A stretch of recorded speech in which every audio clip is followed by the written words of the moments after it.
Hello friends, welcome to Sunday News with Buddy. Our first story is, new The Marvels teaser may spoil a major MCU cameo. Tessa Thompson's Valkyrie is hinted at in new footage from the MCU sequel. We're officially less than a month out from The Marvels, the long-awaited sequel to Captain Marvel. The film is poised to bring a lot to the Marvel Cinematic Universe, including a team-up between Carol Danvers as Captain Marvel, Kamala Khan as Ms. Marvel, and Monica Rambeau. As a new teaser for The Marvels reveals, those might not be the only heroines who make an appearance in the film. The promo, which was quietly released as an X-advertisement through Marvel Studios' official account, ends with Carol remarking that she called a friend. This is then followed by a glimpse of the Bifrost, seemingly suggesting that an Asgardian, either Thor or Valkyrie, is making an appearance. The second story is Gladiator 2, release date, cast, story and everything we know. More than 20 years after the original Gladiator, the sequel is happening. Gladiator 2 has been in various stages of development for 20 years, ever since the original Gladiator's Oscar takeover and box office success. And it's finally arriving in 2024, although it's going to be very different from the original 2000 movie starring Russell Crowe.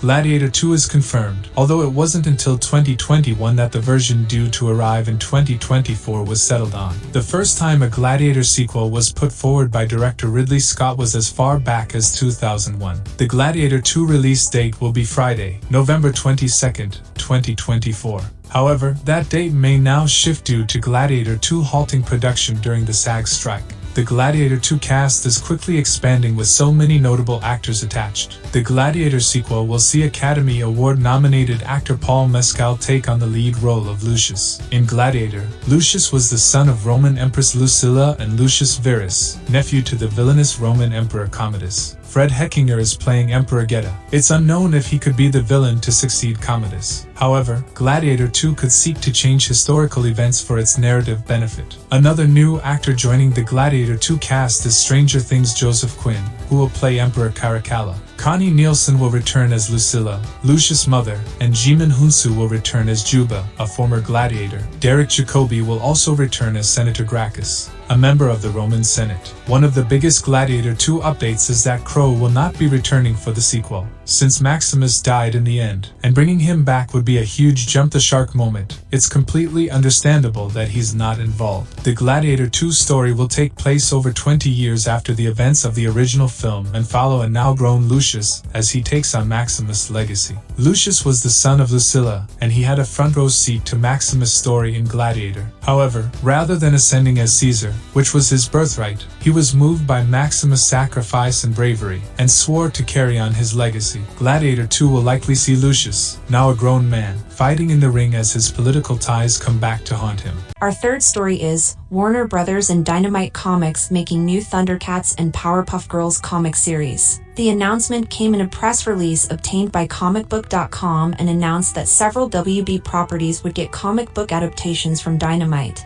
The properties confirmed so far include Thundercats, The Flintstones, The Powerpuff Girls, Space Ghost, Jonny Quest, The Wizard of Oz, and We Bare Bears. However, it was stated that more were coming. The first comic to be released will be the Thundercats series, which will launch in February and be written by Declan Shalvey and drawn by Drew Moss. The team promises that Lion-O will still be the focus, but the other Thundercats will have plenty to do, and they'll need to work together to face the new sci-fi challenges that await them in this new Third Earth. Plus, as the cover for the new series highlights, Mumray the Ever-Living will be watching over the Thundercats and attempting to destroy them once and for all. No other teams have been slated for the other series, nor have release windows been given. However, Dynamite did note that not all of the series adaptations will be monthly comics. The next story is Daredevil, Born Again fires lead writers amid major creative overhaul. Disney Plus has switched gears with Daredevil, Born Again behind the scenes, resulting in many significant firings. The plans for Daredevil,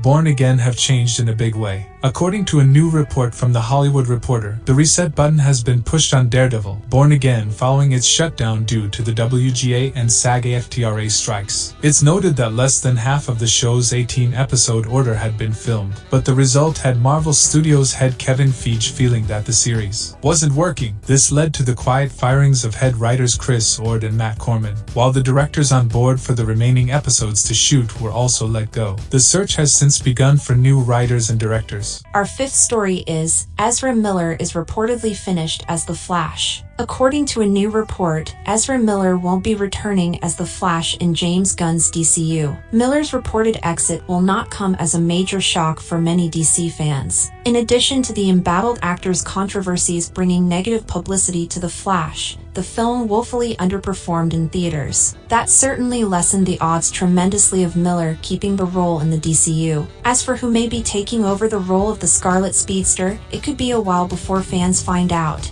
as there are no Flash-based projects that have been announced by DC Studios. It might even take years before a new actor suits up as the next Flash on the big screen. The next story is, Mortal Kombat vs. DC animated movie writer reveals rejected crossover pitch. In a recent interview with comicbook.com, Adams, who is the writer behind the 3 titles and multiple DC animated movies, revealed he once pitched a Mortal Kombat vs. DC crossover to WB despite the success of the previous movies. Adams indicated that not only was he rebuffed by the studio, but that he doesn't believe there's interest in producing further Mortal Kombat animated movies. Hope you like and enjoy this news. Please like, share, and subscribe my channel for more news. See you next video.